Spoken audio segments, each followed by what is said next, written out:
Hello, we're going to talk about World War II today, and we've talked about the events leading up to World War II, briefly talked about them. The second line here you need to pay attention to. World War II is really a war of production. What country can outproduce the other? This starts really in the Civil War, when wars become based on production. Who has more manpower? Who can produce more machines faster? Who can produce more ships faster? Who can produce more tanks faster? Interchangeable parts become a big deal. Are they intricately designed, or is it something that we can just throw together and put some new soldiers in? So World War II, like other wars in the 20th century, really are based on production. How many men can we lose and still win the war? Manpower. So we're going to talk about the European theater and the Pacific theater in this PowerPoint. I'm going to try to move through it as quickly as I can. In this picture here, you see Navajo code talkers. This will be our secret code used in World War II, and it's top secret. It has just been declassified, I think, in the past 25 years. We don't use this code anymore. Here are a picture of the Navajo code talkers and what they were. Basically, these are all Navajo Indians, and they used their Navajo language and they coded it. And so all the other enemies that we faced, Germany, we're going to break their Enigma, which is a computer, had over 1 million possible codes for each word, and we break that code in 1941-42. I think the British do. And the Japanese have their code system, and we break that in 1942. Navajo code was not ever broken during World War II, so we could read what the enemy was up to on both sides, in the Atlantic and the Pacific, and they could not read us.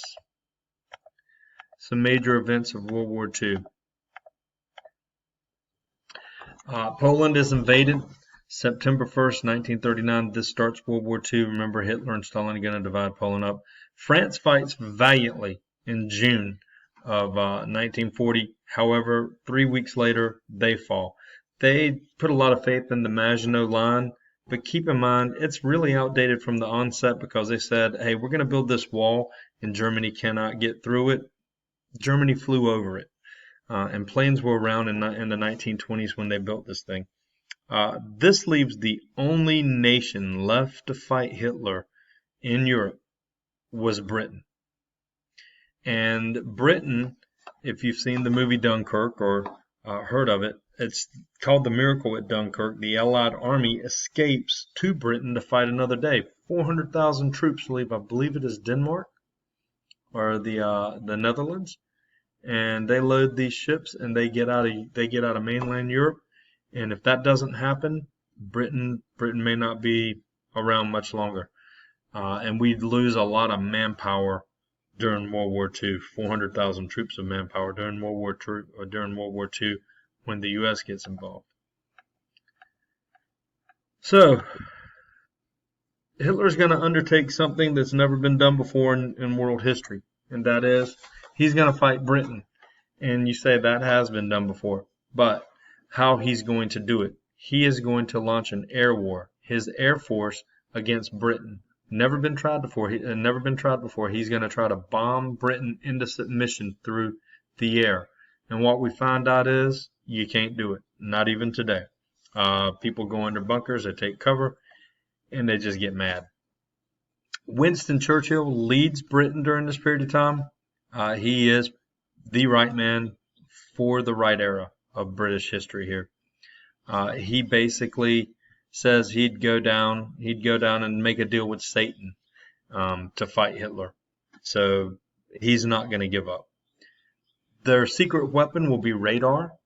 Germans don't know that the British have radar technology, and so what this does is enables the British Air Force to get in the air.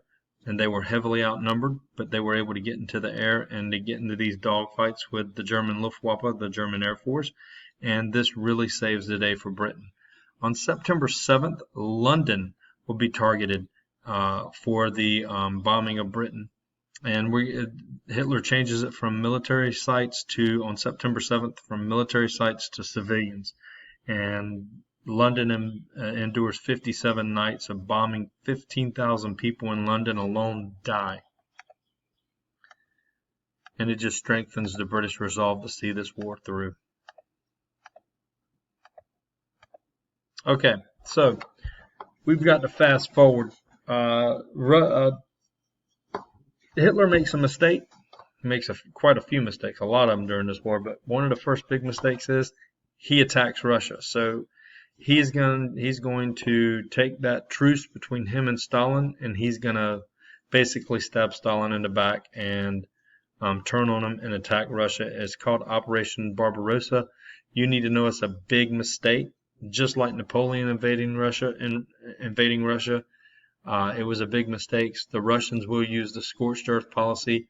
I would like to talk to you a little bit about Stalin. He has a nervous breakdown. He didn't believe Hitler would turn on him like this. So he doesn't make a military decision for 2 weeks.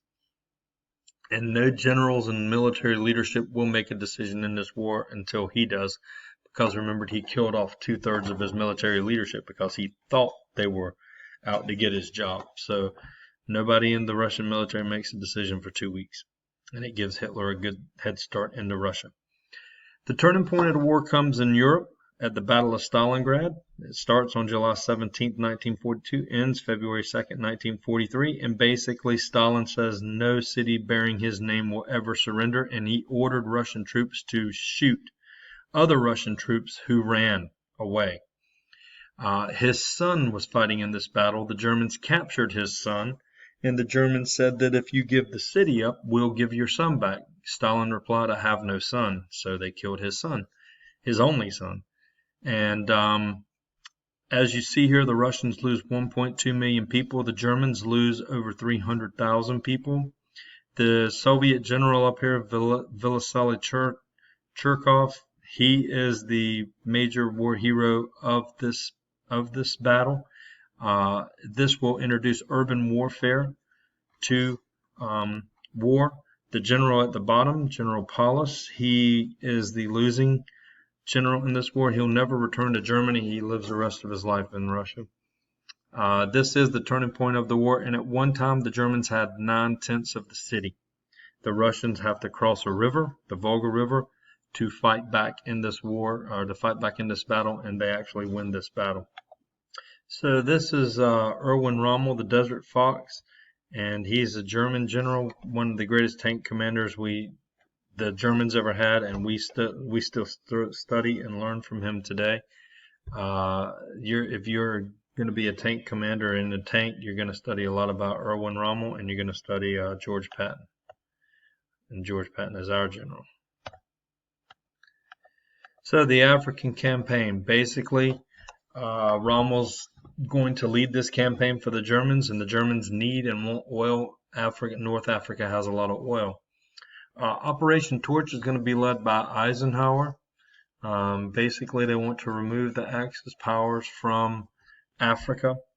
The turning point in this battle, the Americans not even involved in it. This would be the Battle of El Alamein, November 8, 1942.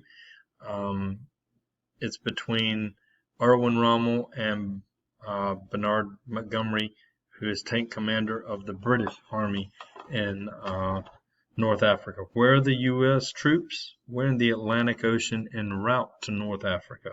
So when we get over there, we lend a lot of help to the British, and actually the real war hero of the North Africa campaign for the U.S. is George Patton. Dwight D. Eisenhower found out he's not a field general, and he did not have a lot of success as a field general in this campaign. So the interesting thing about El Alamein is a British magician.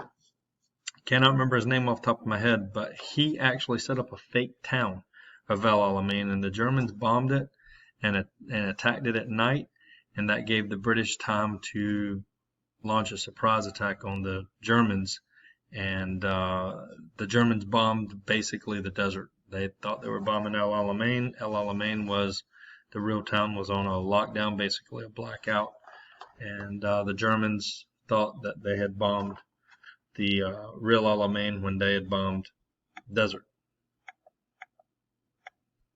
So, Sicily and Italy's up next. Stalin's begging for us and Britain to open a Western Front in France, and we decide not to. Actually, Churchill decides not to, and we invade Sicily and Italy next. It's right across the Mediterranean from North Africa. Our troops just move over there on July 25th, 1943. Mussolini will be stripped of his power, and the Italian king will be reinstated. However, Hitler takes over Italy and reinstates Mussolini with German power. The Italians who helped the Allies found Mussolini on April 28, 1945. They shoot him and his wife in the head, and they hang him and his wife upside down and beat him and mutilate him. We thought this battle in Italy was going to be a matter of 6 months. We started in 1943, and it lasts the rest of the war, 18 months. One of the most famous battles in this campaign would have been Bloody Anzio, and this is where the 442nd Go for Broke fought. It's a Nice American regiment, and they fought in Italy. These are Japanese Americans, and they will be the highest decorated unit of World War II. So, and they still get medals today for their heroism during World War II. President Obama gave one of them out. So, Saving Private Ryan, the first 20 minutes, I'll have this as a video for you to watch, and you can watch it here if you want.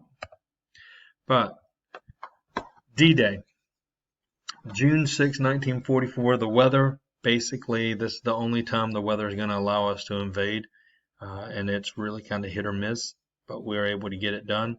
It's an Allied invasion. Took us about 2 years to build this force and plan it out. Stalin, the whole time, been asking us to start a Western Front because he has had to fight the Germans by himself on the Eastern Front. So, Soviets going to lose a lot of men, about 30 million men, 27 million men in this war they lose to Germans. So on June 6, 1944, we have an Allied invasion of occupied France at Normandy. The Germans thought we were going to attack about 100 miles up the road at Calais, the closest point between Britain and France, and that we send a lot of misinformation to them to have him to believe that. It's the greatest amphibious assault in world history, led by Dwight D. Eisenhower. The operation name was Operation Overlord. D-Day doesn't really mean anything. It just is D-Day. Basically, it's a countdown to the day of the invasion.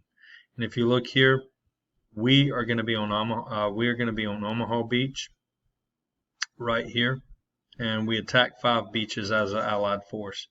Utah, Omaha, Gold, Juneau, and Sword Beach. We, the Americans, are in charge of Omaha. Here's Eisenhower meeting the troops before the battle. This is a Higgins craft. This is what it looked like the day the battle was raging, and this is what it looked like you would be stepping into. There's the cliff some of these soldiers had to climb. To go back with this a little bit, understand when you see the movie Saving Private Ryan, you see that first 20 minutes, that will be the second invasion. That'll be the second wave of invaders. The reason they didn't do the first invasion of Americans was because we suffered 99% casualty rate, and the second invasion only 90% casualty rate. So we'll pick up with this on the next screenocast.